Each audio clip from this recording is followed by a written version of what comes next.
Updated Thursday, the 12th of October 2017, 1847. There was an audible sigh of relief from members of the athenry for Apple Group who gathered at the rear of Court 13 in the Four Courts today.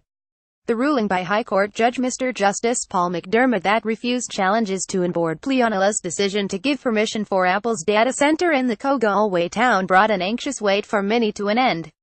The project has been bogged down in a planning and legal quagmire since Galway County Council first gave it the green light over 2 years ago. First in board plea Nala considered an appeal by over half a dozen objectors. Then its decision to approve the project was brought to the High Court for review by 3 opponents. That review was completed today, with Mr. Justice McDermott rejecting the grounds put forward by those seeking the quashing of the board's decision. So it's on with the bill then. That's what you might think looking at the reaction of the project supporters in court and in athenry today. But it may not be as simple as all that. First, there is the possibility of an appeal by one or more of the objectors. It would have to be based on a point of law and the bar is high, but it cannot be ruled out. There is also the question of cost of an appeal and whether the objectors could afford the risks associated with losing an expensive case a second time. But even if there is no appeal, can we be certain that Apple will proceed with the plans as originally outlined? At the same time as the athenry center was announced in February 2015, Apple announced it would build a similar facility in Viborg, Denmark.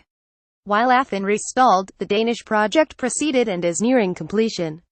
In recent months, Apple even announced it would build a second center in the Nordic country in Obenra, which is near the border with Germany. If that facility comes online as planned in the second quarter of 2019, will Apple immediately need the extra capacity offered by athenry, which presumably would take a similar period of time to complete? Could it be considering pushing out the timeline for construction in Galway? Many questions arise. Apple has said and is continuing to say very little on all this, despite feverish speculation in recent weeks around whether it was getting frustrated with the delays and marches of support on the streets of athenry. Indeed, some interested observers today expressed concern that the company did not come out to wholeheartedly welcome the High Court decision and reaffirm its commitment to building the massive data hub in the Derry Donald as soon as possible.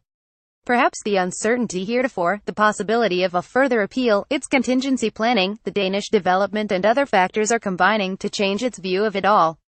Or maybe it is just being cautious, having learned that here in Ireland getting permission to build a new €850 million investment is not necessarily a fait accompli, even if you are the largest tech company in the world. In the meantime, we can only watch and wait until Apple decides to reveal its intentions. For now though, it is probably a little too premature for supporters to start singing around the fields of athenry. Comments welcome via Twitter to @WillGoodBody.